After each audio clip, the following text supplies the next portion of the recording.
Hello everyone. तो आज है 6 दिसंबर और इस सेशन में द हिंदू एडिटोरियल का वोकेबलरी कवर करते हैं। यानी कि द हिंदू एडिटोरियल में आने वाले जितने भी इंपॉर्टेंट वोकेब्स होते हैं जो आपके एग्जाम पर्सपेक्टिव से इंपॉर्टेंट है उसे कवर कराया जाता है। तो सेशन अंत तक जरूर देखिएगा।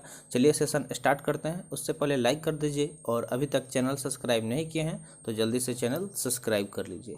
और ये हमारा सोशल मीडिया है, इसका लिंक आपको डिस्क्रिप्शन बॉक्स में मिल जाएगा, तो जाके जल्दी से ज्वाइन कर लीजिए क्योंकि वहाँ पर आपको PDF वगैरह प्रोवाइड किया जाता है।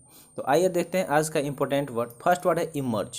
इमर्ज की बात करें तो एक वर्ब है। इमर्ज यहाँ पे क्या है, एक वर्ब है जिसका मीनिंग होता है टू बिकेम नॉन। कोई ऐसा चीज़ जो मतलब जिसको हम आप जानना शुरू कर दें, ठीक है, तो उसको इमर्ज बोलते हैं। यानी कि निकलना, जो नया नया चीज़ निकले उसके बारे में हम लोग तभी जानते हैं जब वो निकलना शुरू हो रहा हो, तो उसको क्या बोलेंगे, इमर्ज बोलेंगे। सिनोनिम्स की बात करें तो ट्रांसफायर, एराइज, ओरिजिनेट, ठीक है, ये सब इसके सिनोनिम्स हो जाएंगे। जैसे मान लीजिए कि सनराइज होता है तो उसको बोल सकते हैं इमरजेंस ऑफ सन। या फिर कोई जब हम लोग बीज डालते हैं तो नया पौधा निकलता है कुछ इस तरह का, तो उसको भी हम लोग इमरजेंस बोल सकते हैं, इमर्ज बोल सकते हैं, ठीक है। क्योंकि वो जब बीज से क्या होगा, एक नया पौधा का निर्माण होगा तो उसको इमर्ज बोल सकता है। या फिर जब वोल्केनो वगैरह निकलता है, ठीक है, जब ज्वालामुखी फूटता है तो इसमें से क्या होता है, लावा वगैरह अलग अलग मटेरियल निकलता है, ठीक है, तो उसको भी क्या बोला जाता है, इमर्ज बोला जाता है। तो आई होप आपको एग्जाम्पल के थ्रू वर्ड समझ में आ गया होगा। तो इमर्ज मतलब क्या होता है, निकलना होता है। सिनोनिम्स की बात करें तो ट्रांसपायर, एराइज या फिर ओरिजिनेट। तो जो भी आपको नए वर्ड यहाँ पर दिखने को मिले उसे एक पेन पेपर लीजिए और जल्दी से इसको नोट कर लीजिए, क्योंकि जब चीज़ें नोट करेंगे तो आपको हमेशा के लिए याद हो जाएगा। तो ये चीज़ हम आपको हमेशा बताते हैं कि आप नोट करते रहिएगा। नेक्स्ट वर्ड की बात करें तो नेक्स्ट वर्ड है फ्रे। फ्रे यहाँ पे एक वर्ब है जिसका मीनिंग होता है person start to get annoyed. ऐसा पर्सन जिसे मतलब मान लीजिए कि नहीं होता है, कोई चिड़चिड़ा होता है तो वो तुरंत चिढ़ना शुरू कर देता है, उसको फ्रे बोलते हैं, ठीक है। उसको क्या बोलते हैं, फ्रे बोलते हैं, यानी कि प्रतिस्पर्धा, इसका हिंदी मीनिंग हो जाएगा। सिनोनिम्स की बात करें तो ब्रॉल, क्लैश या फिर फाइट हो जाएगा। ये सब क्या हो जाएंगे, इसके सिनोनिम्स हो जाएंगे। देखिए यहाँ पे रिलेटेड पिक्चर भी हम इंसर्ट कर देते हैं तो काफ़ी, देखिए यहाँ पे देख सकते हैं कि दो बच्चे क्या है, आपस में झगड़ने लगे। ऐसा होता है जैसे मान लीजिए आप अपने दोस्त से मजाक किए, उसका मूड सही नहीं हुआ, तो या फिर कोई कोई ऐसा भी बच्चा होता है जिसे मजाक पसंद नहीं होता, तो तुरंत वो एनॉयड यानी कि चिढ़ना शुरू कर देता है और आपसे झगड़ा भी कर लेगा, तो उसको फ्रे बोलेंगे। वैसे लोगों के लिए ये वर्ड यूज किया जाता है, फ्रे यानी कि प्रतिस्पर्धा हो जाएगा, ठीक है।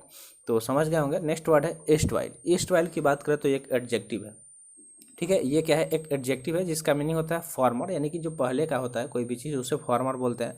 जैसे प्राइम मिनिस्टर वगैरह होता है, तो अभी प्रेजेंट प्राइम मिनिस्टर तो माननीय नरेंद्र मोदी जी हैं, और इनके पहले जो थे उनको हम लोग क्या बोलेंगे, जो भी थे उनको फॉर्मर प्राइम मिनिस्टर बोल सकते हैं, ठीक है। तो ईस्ट वाइल मतलब क्या होता है, फॉर्मर यानी कि पहले का। सिनोनिम्स की बात करें तो वंस, ओल्ड, फॉर्मर, ठीक है, ये सब इसके सिनोनिम्स हो जाएंगे। ओल्ड मतलब क्या होता है, पुराना वाला, ठीक है। फॉर्मर मतलब ये पहले का। तो ईस्ट वाइल मतलब क्या हो गया, फॉर्मर हो गया। तो आप इसको नए मतलब नए तरीके से यूज कर सकते हैं। जो भी आप नए वर्ड सीख रहे हैं इसको यूज कीजिए, यूटिलाइज कीजिए, इसे सेंटेंस बनाइए। डेली हम यही बोलते हैं। नेक्स्ट वर्ड है श्रिल। श्रिल की बात करें तो एक एडजेक्टिव है, ये साउंड से रिलेटेड है, ठीक है। इसका मीनिंग होता है loud and determined but often unreasonable. कोई ऐसा चीज़ जो बहुत ज़्यादा लाउड हो, ठीक है, ऐसा साउंड जो काफ़ी तेज हो और अनरीजनेबल हो, जिसका पीछे कोई रीजन नहीं हो, ठीक है, तो उसको श्रिल बोलते हैं। उसको क्या बोलते हैं, श्रिल बोलते हैं, यानी कि तीखा, ठीक है, तीखा आवाज़। जैसे बहुत लोगों को पसंद होता है कि वो फुल साउंड में ईयरफोन में, ईयर प्लग में या फिर बाहर बॉक्स बजा के, थिएटर वगैरह बजा के गाना सुनते हैं, ठीक है। और किसी किसी को एकदम मतलब स्लो हल्का साउंड में सुनने का आदत होता है, अगर उनके सामने तेज़ सुनेंगे तो वो थोड़ा सा उससे चिढ़ने लगेंगे। तो श्रिल मतलब तीखा होता है। सिनोनिम्स की बात करें तो शार्प, पेनिट्रेटिंग या फिर हाई हो जाएगा। अब बहुत तेज़ आवाज़ हो जाता है, हम अंदर तक पेनिट्रेट करता है, ठीक है, तो उसको श्रिल बोलते हैं, ठीक है। जैसे आप देख सकते हैं यहाँ पे काफ़ी तेज़ आवाज़ आ रहा है इस बंदे के पास, तो इसको क्या बोलेंगे, श्रिल बोलेंगे, ठीक है, इसको क्या बोलेंगे, श्रिल। नेक्स्ट वर्ड की बात करें तो नेक्स्ट वर्ड क्या है, इंकलिंग। देखिए इंकलिंग वर्ड आई होप आपको पहली बार देखने को मिल रहा होगा, तो इंकलिंग जल्दी से नोट कर लीजिए। यहाँ पे एक नाउन है, ठीक है, इसका मीनिंग होता है the slight knowledge of something that is happening और अबाउट टू हैपन। मतलब कोई भी चीज़ जो होने वाला हो या फिर हो रहा है तो उसके बारे में एक हल्का सा नॉलेज होना आपके पास, ऑलरेडी थोड़ा बहुत उसके संकेत मिल जाना, तो उसको इंकलिंग बोलते हैं। क्या बोलते हैं, इंकलिंग बोलते हैं, यानी कि संकेत इसका हिंदी मीनिंग हो जाएगा। सिनोनिम्स की बात करें तो इंटिमेशन, विस्पर या फिर क्लू, ये सब क्या हो जाएंगे, इसके सिनोनिम्स हो जाएंगे। कभी कभी होता है कि मतलब बारिश जैसा मौसम नहीं होगा लेकिन पता चल जाता है कि आज बारिश होने वाला है और हो जाता है, तो उसको इंकलिंग बोलते हैं, यानी कि थोड़ा सा पहले से नॉलेज हो जाता है, पता चल जाता है कि ऐसा आज मौसम बनेगा।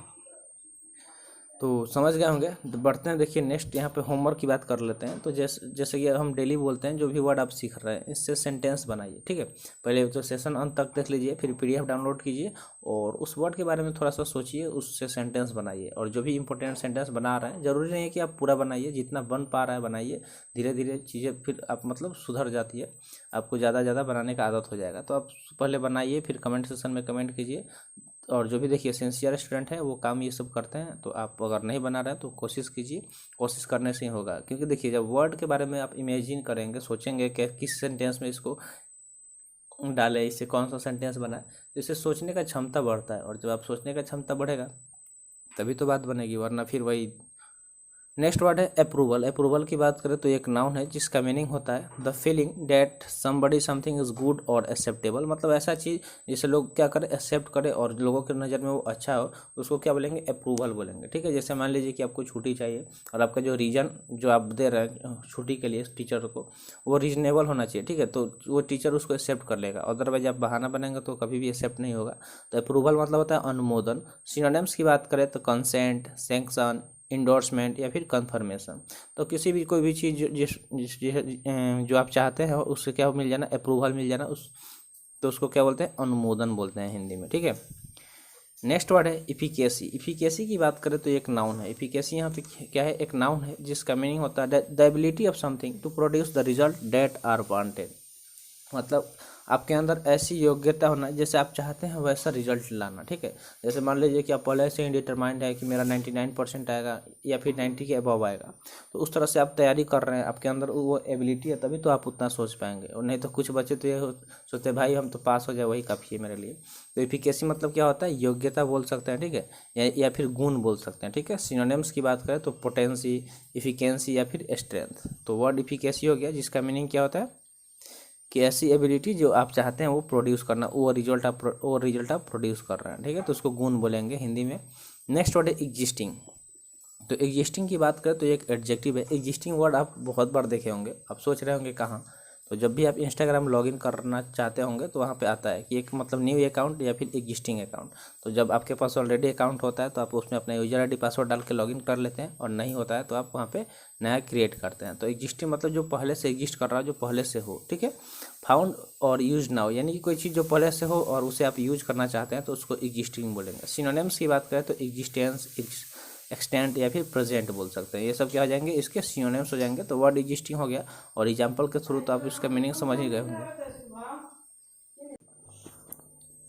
नेक्स्ट वर्ड की बात करें तो नेक्स्ट वर्ड है पिक्ड। पिक्ड यहाँ पे क्या है, एक एडजेक्टिव है जिसका मीनिंग होता है हैविंग ए पिक। मतलब किसी के पास जो क्या नुकीला पार्ट, पिक मतलब नुकीला पार्ट होता है। जैसे मान लीजिए कि आप पहाड़ वगैरह देखते हैं तो इसमें कुछ इस तरह का पिक होता है, तो इसको हम लोग क्या बोलते हैं, पिक बोलते हैं, जो ऊपरी वाला हिस्सा होता है, ठीक है। तो पिक मतलब क्या होता है कि नुकीला, ठीक है। कोई चीज़ जो नुकीला हो, जैसे कील वगैरह देखते हैं तो कील में भी क्या होता है, जो ऊपर पार्ट होता है इस तरह का नुकीला होता है, और नीचे कुछ इस तरह का होता है जहाँ पे हम लोग, तो इसको क्या बोलते हैं, नुकीला बोलते हैं, ठीक है। सिनोनिम्स की बात करें तो सिनोनिम्स सिकली, एलिंग या फिर पॉइंटेड या वाइन, ये सब क्या हो जाएंगे, इसके सिनोनिम्स हो जाएंगे। तो वर्ड क्या हो गया, पिक्ड हो गया, जो एक एडजेक्टिव है जिसका मीनिंग क्या होता है, हैविंग ए पिक। यानी कि जैसे आप देख सकते हैं पिक्चर में भी दिखाया गया, तो इसको ही पिक्ड बोलते हैं। जैसे हाईएस्ट पिक की बात करें तो वर्ल्ड का कौन सा है, तो माउंट एवरेस्ट है। यानी कि पिक मतलब चोटी भी हो सकता है, ठीक है। नेक्स्ट वर्ड है प्रायोरिटी। तो प्रायोरिटी की बात करें तो एक नाउन है। प्रायोरिटी की क्या क्या है, नाउन है, क्योंकि यहाँ पे ITY आपको देखने को मिल रहा होगा। तो जब भी वर्ड क्लास में ITY देखने को मिले उसे आप नाउन कंसीडर कर लेंगे हमेशा। और बहुत बार डायरेक्टली क्वेश्चन आता है कि आपको पार्ट्स ऑफ स्पीच आइडेंटिफाई करना होता है। तो प्रायोरिटी की बात करें तो इसका मीनिंग क्या हो जाता है, इसका मीनिंग हो जाएगा something that you think is more important than other things and should be dealt with first. जैसे मान लीजिए कि आप NDA या फिर CDS की तैयारी कर रहे हैं, तो NDA या CDS में आपके पास 3 ऑप्शन होता है। पहला तो एयरफोर्स होता है, दूसरा आर्मी होता है, और तीसरा क्या होता है, नेवी होता है। तो आपका जो भी मतलब चॉइस होगा, पहला प्रेफरेंस उसको देंगे, दूसरा इसको, तीसरा इसको, ठीक है। तो जिसका पहला प्रेफरेंस दे रहे हैं, चॉइस दे रहे हैं, उसको क्या बोलेंगे, प्रायोरिटी बोलेंगे, ठीक है। या फिर आप जैसे तैयारी भी करते हैं तो मल्टीपल मतलब तैयारी करते हैं, ठीक है। जैसे मान लीजिए कि आप बैंकिंग का भी फॉर्म डाल देते हैं, एसएससी का भी डाल देते हैं, यूपीएससी का भी डाल देते हैं, लेकिन अगर मान लीजिए कि आपका यूपीएससी हो गया तो आप बैंकिंग या फिर एसएससी छोड़ सकते हैं, ठीक है। यानी कि जो भी आपका फर्स्ट प्रेफरेंस होगा वो आपके अनुसार होता है, आपके सोच पे डिपेंड करता है, तो उसको प्रायोरिटी बोलते हैं, यानी कि प्राथमिकता। यानी कि जो पहला प्रेफरेंस किसको देते हैं, दूसरा किसको देते हैं, उसको प्राथमिकता बोलेंगे। सिनोनिम्स की बात करें तो प्रेसिडेंस, प्रेफरेंस या फिर सीनियोरिटी या फिर प्राइमेसी, ये सब इसके सिनोनिम्स हो जाएंगे।